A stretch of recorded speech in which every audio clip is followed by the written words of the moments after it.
नमस्कार मुलांनो, आज आपण आपली 12वी कविता पाहणार आहोत. त्या कवितेचं नाव आहे पुन्हा एकदा.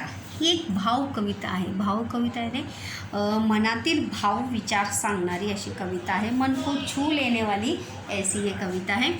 या कवितेचे कवी आहेत कवयित्री प्रतिमा इंगोले. एक मार्कासाठी आपल्याला हा प्रश्न येतो की कवयित्रीचं किंवा कवीचं नाव काय आहे. तर नाव आहे प्रतिमा इंगोले. तर चला तर आपण पाहूया या कवितेमध्ये कवयित्री प्रतिमा इंगोले यांनी आपल्याला काय सांगण्याचा प्रयत्न जो आहे तो केला आहे.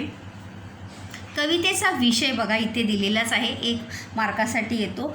नवनिर्माणाचा ध्यास घेतलेल्या मनाच्या भावस्थितीचे वर्णन प्रस्तुत कवितेत कवयित्रीने केले आहे. नवनिर्माण कोणाचा नवनिर्माण, किसका नवनिर्माण, समाज का नवनिर्माण. मतलब समाज में जो बुराइयाँ है, समाज में जो अंधविश्वास है, जो अंधश्रद्धाएँ हैं, जो कुरीतियाँ है, जो कुपरंपराएँ हैं, उन सभी को दूर करके एक नए आदर्श समाज का निर्माण जो है वो कवयित्री करना चाहती है. त्यामुळे कवितेचा विषय काय होणार आहे, नवनिर्माणाचा ध्यास घेणे हा सुद्धा काय आहे, वाक्य प्रचार आहे. ध्यास लागणे म्हणजे त्याचा पिच्छा पुरवणे, उसके पीछे पडणं, पाठीमागे लागणे. एका ध्यास घेतलेल्या मनाच्या भावस्थितीचे वर्णन प्रस्तुत कवितेत कवयित्रीने केलेले आहे. चला तर पहिल्यांदा आपण ही कविता वाचूया सुंदर अशी. पुन्हा एकदा चमकावी वीज, पुन्हा एकदा चमकावी वीज, उतरावी खाली भिनावी रक्तात. पुन्हा एकदा, देखो वीज यानी बिजली, यहाँ पे चित्र में दिखाई दिया होगा. पुन्हा एकदा चमकावी वीज, उतरावी खाली भिनावी रक्तात. पेटावे स्नायू करीत पुकार पुन्हा एक वार. पुन्हा एकदा चमकावी वीज, उतरावी खाली भिनावी रक्तात. पेटावे स्नायू करीत पुकार पुन्हा एक वार. पुन्हा एकदा घालीत पिंगा, पुन्हा एकदा घालीत पिंगा, पावसाच्या सरी व्हाव्यात बेभान. पुन्हा एकदा घालीत पिंगा, पावसाच्या सरी व्हाव्यात बेभान. कोसळाव्या खाली, कोण कोसळाव्या, पावसाच्या सरी कोसळाव्या. होव्यात बेभान कोसळाव्या खाली. मातीत माती व्हावी एक, मातीत माती व्हावी एक, पुसून टाकीत भेदाभेद. मातीत माती व्हावी एक, पुसून टाकीत भेदाभेद. पुन्हा एक वेळ, पुन्हा एक वेळ मतलब पुन्हा एकदा, पुन्हा एकदा. पुन्हा एकदा घुमावा वारा, पुन्हा एकदा घुमावा वारा, युवक इथला भारला जावा. पुन्हा एकदा घुमावा वारा, युवक इथला भारला जावा. भुलावी तहान विसरावी भूक, भुलावी तहान विसरावी भूक, नवनिर्माणाची लागावी चाहूल. भुलावी तहान विसरावी भूक, नवनिर्माणाची लागावी चाहूल. उजळावी भूमी दिगंतात, उजळावी भूमी दिगंतात. पुन्हा एकदा, पुन्हा एकदा. तर अशा प्रकारे कवीने नवनिर्माणाचा आणि नवविचारांचा ध्यास जो आहे कवयित्रीने या कवितेतून भावपूर्ण अशा शब्दांच्या माध्यमातून जो आहे कवयित्रीने व्यक्त केला आहे. सर्वात आधी अपन एक एक कड़व यानी स्टैंजा जो है हम यहाँ पर एक एक 1 बाय 1 कर यहाँ पर हम देखेंगे. पुन्हा एकदा चमकावी वीज, वीज म्हणजे बिजली और वीजचा समानार्थी शब्द आहे विद्युत सौदामिनी. या लक्षात ठेवा, वीजचा समानार्थी शब्द काय आहे, विद्युत आणि सौदामिनी. पुन्हा एकदा चमकावी वीज, उतरावी खाली. जिस प्रकार से बिजली कड़कती है और बिजली जब कड़कती है और जिस पर जाकर वो गिरती है वो पूरा क्या होता है, तहस नहस हो जाता है, पूर्ण काय होतं, नष्ट होतं. त्याप्रमाणे कवयित्री म्हणते की पुन्हा एकदा आकाशात 20 लख चमकावे. लख म्हणजे प्रकाश देणारी. खाली उतरून ती रक्तात मिसळावी. देखो, उतरावी खाली, भिनावी रक्तात. भिनावी म्हणजे मिसळावी, शिरावी हमारे खून में. जिस प्रकार से वो बिजली में जो झड़प होती है, त्या वीजमध्ये जी एक ही पल में बिजली जो है क्या करती है, अपनी रोशनी दिखाकर, अपना उजाला दिखाकर क्या करती है, अपनी पहचान वो बताकर जाते. तो उसी प्रकार से कवयित्री सुद्धा म्हणतात की पुन्हा एकदा आकाशात 20 लख चमकावी आणि खाली उतरावी खाली आणि भिनावी रक्तात. रक्त म्हणजे खून. मानो मेरे खून में मिक्स होकर, मतलब हमारे जो शरीर में भी रक्त में वो मिक्स हो जाएगी क्या, नहीं, हमारे शरीर में उस बिजली की तरह क्या संचारित होना चाहिए, जोश और उत्साह जो है वो संचारित होना चाहिए. पेटावे स्नायू करीत पुकार. स्नायू यानी पेटा आणि स्नायू पेटून उठावे. स्नायू पेटून मतलब उठावे मतलब हमारे बाजुओं में, हमारे बाहुओं में क्या आनी चाहिए, ताकद आनी चाहिए. और पुकार यानी पुकारचा समानार्थी शब्द आहे जल्लोष घोष. काय आहे पुकारचा समानार्थी शब्द? जल्लोष. आणि घोष जो आहे तो पुकारचा समानार्थी शब्द आहे. पेटावे स्नायू करीत पुकार पुन्हा एक वार. पुन्हा एक यार याने पुन्हा एकदा असे घडावे. अंगात शक्तीचा संचार होत स्नायूंनी बलशाली घोष करावा. मतलब जिस प्रकार से बिजली में जो ताकत होती है, वो ताकत हमारे शरीर के अंदर समाकर हम भी क्या होने चाहिए, वैसे ही डटकर इस समाज का प्रतिकार करना चाहिए और समाज में जो बुराइयां हैं उन्हें दूर करके एक आदर्श नवनिर्माण समाज का निर्माण करना चाहिए. करीत पुकार यानी जयघोष करते हुए, स्नायूंनी बलशाली घोष करावा यानी पुकार करते हुए, जयघोष करते हुए, घोष करते हुए, जल्लोष करते हुए फिर से एक बार हम इस नए समाज का निर्माण करने के लिए तैयार हो जाएंगे. पुन्हा एकदा घालीत पिंगा. पिंगा घालणे हा पण वाक्य प्रचार आहे. पिंगा घालणे याने गोल गोल फिरणे. पिंगा घालणे म्हणजे गोल गोल फिरणे. हा सुद्धा काय आहे, एक वाक्य प्रचार आहे. पुन्हा एकदा घालीत पिंगा पावसाच्या सरी होव्या बेभान. बेभान होणे म्हणजे, बेभान होणे हा सुद्धा वाक्य प्रचार आहे. भान नसणे, धुंद होणे मतलब बेहोश होकर, सब कुछ भूलकर, सर्व काही विसरून जाणे. पुन्हा एकदा फेर धरीत पिंगा घालीत.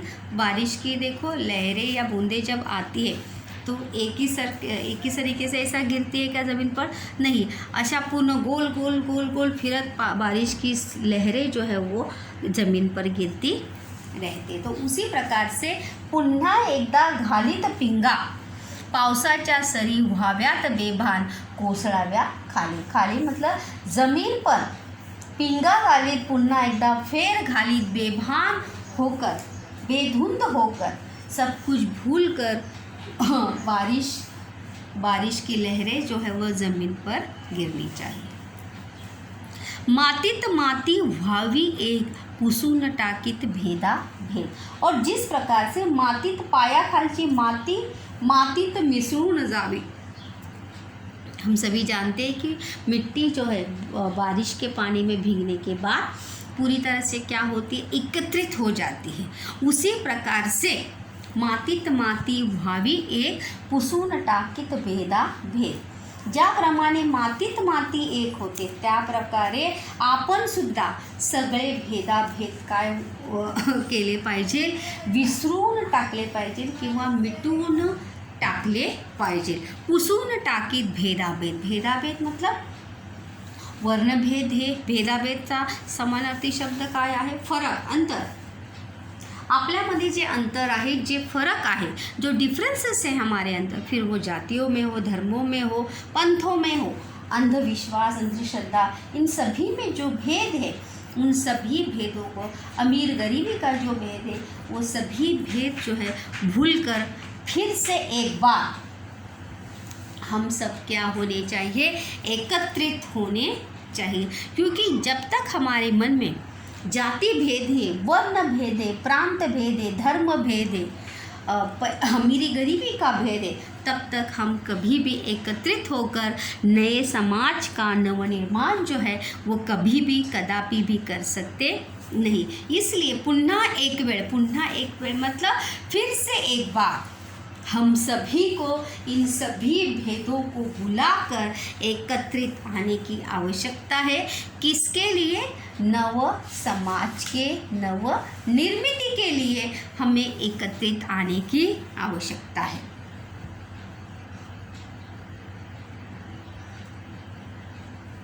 प्रश्न बघूया इथे पुन्हा एकदा जरा सुरुवातीपासून। कवितेतील घटकांच्या कृती लिहा। विजेची काय कृती होती बघा इथे? वीज चमकून खाली यावी आणि रक्तात भिनावी। कृती याने कार्य। प्रश्न बघा, प्रश्न सर्वात महत्त्वाचा आहे। आपल्याला प्रश्नाचा जो अर्थ आहे तो जर आपल्याला समजला तो बड़े ही सहजता से हम उत्तर लिख सकते हैं। तो कृति यानी क्या? जैसे अब मैं क्या कर रही हूँ? बोल रही हूँ, पढ़ा रही हूँ। तो उसी प्रकार से कृति यानी क्या कार्य, क्या किया।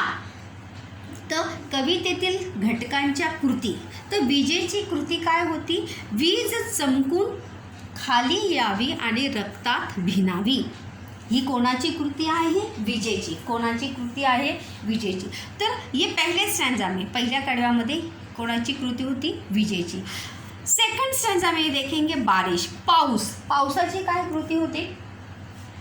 पावसाच्या सरी पिंगा घालत बेभान होऊन कोसळाव्यात। ही पावसाची काय आहे? कृती। बघा इथे दिलेली आहे, पावसाच्या सरी पिंगा घालत बेभान होऊन कोसळाव्यात खाली।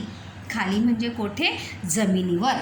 आणि काय एक व्हायला पाहिजे? मातीत माती एक व्हायला पाहिजे आहे।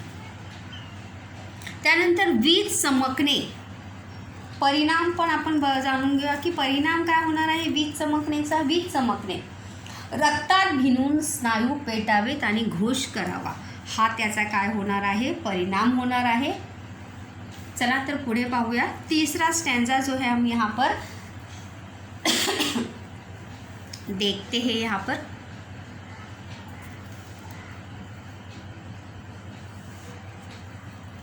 पुन्हा एकदा घुमावा वारा। आता वाऱ्याची काय कृती आहे? वारा घुमावा। वाऱ्याची काय कृती आहे? तीन घटक याच्यामध्ये आलेले आहे, वीज, पाऊस आणि वारा। वीज चमकून खाली रक्तात भिनावी, पावसाची कृती काय होती? पावसाच्या सरी पिंगा घालत बेभान होऊन जमिनीवर कोसळाव्यात। आणि वाऱ्याची काय आहे? वारा घुमावा आणि तरुणांच्या अंगात तो शिरावा। तरुण याने युवक। चला तर पाहूया पुढे। पुन्हा एकदा वारा घुमावा वारा, युवक इथला भारला जावा। युवक म्हणजे तरुण। युवकचा समानार्थी शब्द आहे तरुण। लक्षात ठेवा काय आहे? तरुण। भारला जावा हा सुद्धा काय आहे? वाक्य प्रचार आहे। भारले जाणे मतलब एखाद्या विचाराने भारित होणे, एखाद्या विचाराने प्रेरित होणे। किसी विचार से क्या होना? प्रेरित होना उस विचार से। पुन्हा एकदा घुमावा वारा, युवक इथला भारला जावा। भारला जावा म्हणजे चांगल्या विचारांचा पगडा। पुन्हा एकदा नवीन सृजनांचा वारा घुमा। नवीन सृजनांचा वारा मतलब अच्छे विचार जो है सभी युवकों के मन में जो है वो आने चाहिए। क्योंकि हम हमेशा कहते हैं कि आज के युवक कल के एक जिम्मेदार क्या होंगे? नागरिक होंगे। तो युवकों के विचार अगर अच्छे होंगे तो वो आगे चल के फ्यूचर में हमारे देश के जिम्मेदार नागरिक बन सकते हैं। क्या पता उसी में से देश का कोई पंतप्रधान बन सकता है, चीफ मिनिस्टर, फाइनेंस मिनिस्टर कोई बन सकता है. तो इसीलिए पुन्हा एकदा नवीन सृजनांचा वारा घुमावा. नवीन सृजनांचा म्हणजे नए विचार जो है युवकों के मन में आने चाहिए. पुन्हा एकदा घुमावा वारा. भी वारा विचार लाता है क्या, हवा विचार लाती है क्या? नहीं. युवकों के मन में अच्छे प्रगति के जब खुद की प्रगति करेंगे तो जाहिर सी बात है देश की प्रगति अवश्य होगी. तो जब युवकों के विचार अच्छे होंगे तो ज़रूर वो उनके अच्छे विचारों से एक नए समाज का नवनिर्माण जो है वो ज़रूर अवश्य कर सकता है. भुलावी तहान. भुलावी म्हणजे विसरून जाणे. भुलणे म्हणजे विसरणे. भुलावी तहान, विसरावी भूक. तहान भूक विसरून त्यांना नवनिर्मितीची चांगली आश्वासक चाहूल लागावी. चाहूल लागणे मतलब येण्याची आगमन, अंदाज येणे. चाहूल लागणे, अंदाज येणे, येण्याची सूचना मिळणे. ये वाक्य प्रचार है. भुलावी तहान, विसरावी भूक. भुलावी तहान, विसरावी भूक. नवनिर्माणाची लागावी चाहूल. उजळावी भूमी दिगंतात. दिगंत म्हणजे चारों ओर. दिगंत म्हणजे अवकाश, सगळीकडे. जब हम अच्छा कार्य करते हैं तो हमारा नाम क्या होता है, चारों ओर हमारा नाम जो है वो गूंज उठता है. उसी प्रकार से नवनिर्माणाची लागावी चाहूल, उजळावी भूमी दिगंतात. तेजोमय प्रकाशात इथली भूमी जी आहे ती उजळून जावी. तिची दिव्य प्रभा अवकाशात प्रसावी. आपली भारत भूमी. मतलब अगर हम अच्छे रहे, देश के युवक अच्छे रहे तो नए समाज का नवनिर्माण होगा. और नवनिर्माण समाज का होगा तो हमारे देश का, हमारे भारत भूमि सर्वत्र आदर्शवत दिशा. मतलब हमारा भारत देश जो है सभी देशों के लिए एक आदर्श मिसाल बनेगा. पुन्हा एकदा मतलब फिर से एक बार हम सभी युवकों को या देश के सभी लोगों को एकत्रित होकर समाज की नवनिर्माण के लिए एकत्रित होकर प्रयास करने चाहिए. अशा प्रकारे कवयित्रींनी या कवितेच्या माध्यमातून आपल्याला काय सांगण्याचा प्रयत्न केला आहे मुलांनो, की जर आपण पुन्हा एकदा यानी फिर से एक बार हम सभी को इन सभी चीज़ों के बारे में फिर से एक बार सोचने की आवश्यकता है. हार न मानते हुए हमारे समाज में जो बुराइयां हैं उन्हें भुलाकर, उसे निकाल कर एक नवनिर्माण समाज का जो है वो हमें करना चाहिए. आपण उत्तर बघूया बघा. जोड्या लावा. वीज रक्तात भिनावी. याचा अर्थ काय आहे, मानसात उत्साह निर्माण व्हावा. जिस प्रकार से बिजली कड़कती है और रोशनी होती है, उजाला होता है, उसी प्रकार से मनुष्य के अंदर भी उस बिजली की तरह क्या संचारित होना चाहिए, जोश उत्साह संचारित होना चाहिए. मातीत माती एक व्हावी, मातीने भेदाभेद विसरावा. नवनिर्माणाची चाहूल लागावी म्हणजे नवनवीन गोष्टींची निर्मिती करण्याची इच्छा जी आहे ती आपल्या सर्वांच्या मनात जी आहे ती निर्माण व्हावी. पुसून टाकीत भेदाभेद मतलब इसका अर्थ है कि समाजातील भेदाभेद नष्ट करावे. उजळावी भूमी दिगंतात. इसका अर्थ है सर्वत्र भारत भूमि चमकावे. मतलब हमारे भारत देश का नाम जो है पूरे चारों ओर हमारे भारत देश का नाम हो. इसके स्वमत के प्रश्न जो हैं देखिए की आपल्या देशात शांतता निर्माण व्हावी यासाठी पुन्हा एकदा काय व्हावे असे तुम्हाला वाटते. त्यानंतर दुसरं पण आपण लिहू शकतो की तुम्हाला पुन्हा एकदा कोणत्या गोष्टी कराव्याशा वाटतात त्या लिहा. सोमत का ये प्रश्न है कि पुन्हा एकदा तुम्हाला कोणत्या गोष्टी कराव्याशा वाटतात ते लिहा। ऐसे बहुत सारी चीज़ें होती हैं जो हम एक बार करते हैं और दूसरी बार मतलब फिर से हमें करने का मौका जो है वो हमें मिळता नाही। त्यानंतर दुसरा सोमताचा प्रश्न आहे की या कवितेतून कवयित्रीने ज्या नव समाजाची किंवा या नव समाजाच्या निर्मितीची जे स्वप्न कवयित्रीने पाहिलेलं आहे ते तुमच्या शब्दात तुम्ही लिहा। त्यानंतर दुसरा पण प्रश्न येऊ शकतो की आपल्या देशात असणारे भेदाभेद आपल्या देशात कोणते भेदाभेद आहेत आणि ते दूर करण्यासाठी तुम्ही कोणते प्रयत्न कराल। एक नागरिक म्हणून, एक माणूस म्हणून तुम्ही कोणते प्रयत्न करणे अपेक्षित आहे।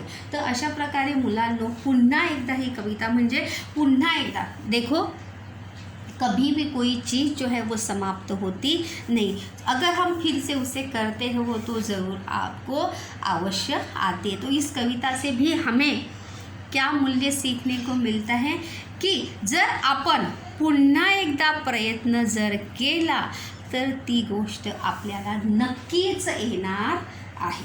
हार न मानते हुए पुन्हा पुन्हा आपण ती गोष्ट करण्याचा प्रयत्न जो आहे तो करत राहिलं पाहिजे। जिस प्रकार से कवयित्री भी हमारे समाज का पुन्हा एकदा मतलब फिर से एक बार समाज के नवनिर्माण का स्वप्न जो है जो कवयित्री ने देखा है, उसी प्रकार से तुम्ही सुद्धा तुम्हाला जी गोष्ट येत नसेल ती गोष्ट पुन्हा एकदा करण्याचा प्रयत्न जो आहे तो नक्कीच करून पाहिला पाहिजे। क्योंकि अगर हमें एक बार नहीं आती, 2 बार नहीं आती तो हम उसको क्या कर देते, छोड़ देते हैं, उसको हम देखते नहीं या करते नहीं। तो ऐसा न करते हुए हमें उसे फिर से एक बार करने का प्रयास जो है वो ज़रूर करना चाहिए। क्योंकि पुन्हा प्रयत्न कधीही संपत नहीं। जब तक हम अपने प्रयासों को रोकते नहीं तब तक प्रयत्न कभी भी अपने आप रोकते नहीं। प्रयासों को हम रोकते हैं, प्रयत्न अपने आप रोकते नहीं। तो इसीलिए सबको किसकी ज़रूरत है, पुन्हा एकदाची आवश्यकता है। अपने अंदर के आत्मविश्वास को लाने के लिए भी किसकी ज़रूरत है, पुन्हा एकदाची गरज आहे। अपने अंदर के स्वाभिमान को खुद को पहचानने के लिए भी किसकी आवश्यकता है, पुन्हा एकदाची आवश्यकता आपल्याला आहे। त्यासाठी जरूर पुन्हा एकदाचा प्रयत्न करा।